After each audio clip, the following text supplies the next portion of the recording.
लगभग हामी 1500-2000 वर्ष पहिल्यै आएको होला जस्तो लागेको छ कि त्यतिखेर त किनभने पुरै घनबस्ती जङ्गल रहेछ यो ठाउँ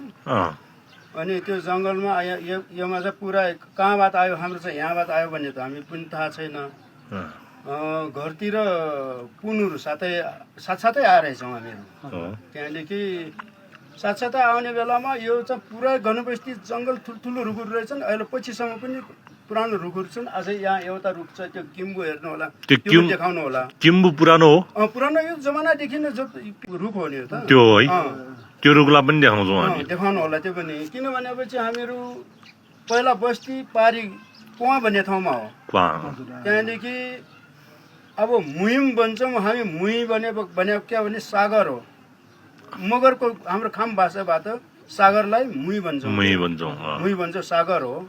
त्यहाँ सागर छ वारी रहेछ अनि यो त जङ्गलै पुरै उतिखेर 2-3 घर थिए होला नि जम्मै घरतिर पुनहरू अब पारी सानो बस्तीमा त्यहीँ बसे पछि यो जङ्गल फार्नु सुरु गरे त्यहाँदेखि यहाँ यो अर्जला भन्ने ठाउँमा यहाँ चाहिँ त्यो क्षेत्रमा चाहिँ बनिवलको हिँड्ने बाटो रहेछ त्यहीमा चाहिँ बथान बस्ने रहेछ बथान मार्ने त्यो अहिलेको भाषामा शिकार खेल्ने त्यहाँदेखि त्यतिखेर फेरि घनबस्ती पुरा सानो थियो र पारी सानो कोप्चामा अताए अनि यो मस्तामा फेरि के रहेछ भनेपछि शिकार खेल्न आउने बेलामा पारीबाट यहाँ यता मिर्गुर हेर्ने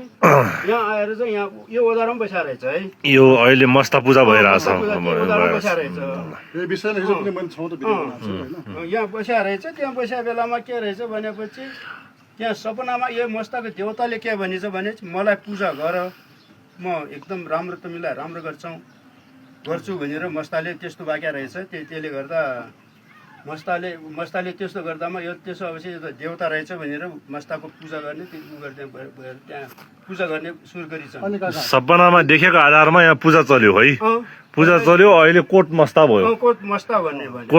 भयो अनि सपनामा मलाई पूजा गर तिमीहरूको आहार पुऱ्याइदिन्छु भन्यो यो देवताले हो कि होइन त्यही त हो पुऱ्याइदिन्छु त्यही भन्यो अनि यहीँनिर म एउटा कुरा सोध्नु मस्ताको विषयमा यहाँ चाहिँ हामीले किन चाहिँ दसैँ मात्रै पूजा गर्छौँ होइन हजुर सधैँ किन चाहिँ पूजा आज हुन्न यो विषयमा कतिको स्पष्ट थाहा छ तपाईँलाई यो बारेमा के हो भनेपछि तपाईँको यो पहिलादेखि राजाहरूले उनी कोटमा पूजा गर्ने दसैँमा पूजा गर्ने भन्ने छ यिनीहरूको राजाहरूको नै बाटो हो विजय दशमी भन्ने एउटा दशमी मान्ने विजय अब टीका मान्ने होइन अब टीका मान्ने त्यतिखेर त्यो आदेश भएकोले गर्दा दसैँमा मात्र यसमा चाहिँ पूजा गर्ने पूजा गर्दामा फेरि सालै त अब सबैले पूजा यो सानो बस्तीमा पूजा पुर्याउन सक्दैनन् दिनु पुर्याउने अरू ठाउँबाट आउँदैन त्यसले गर्दा यहाँ चाहिँ वर्षको एकपटक मात्र दसैँमा पूजा गर्ने भनेर गरेका रहेछन् त्यसले गर्दा सिस्टम बनाइसकेपछि आजभोलि हामी पछि त अब मान्छे धेरै हुँदै गयो त्यहाँ रमाइलो गर्दै गए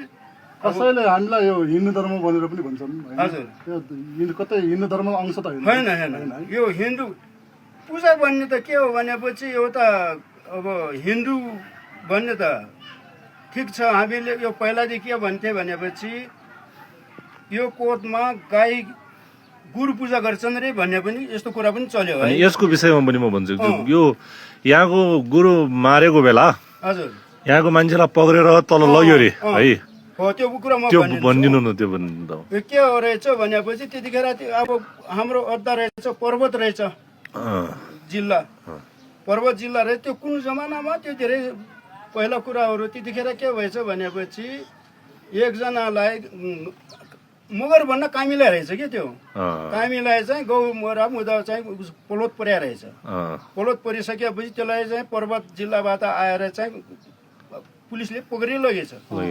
लगिसकेपछि मैकोटको कामीलाई त्यहाँ मगर भन्न कामीलाई हो त्यो त्यहाँदेखि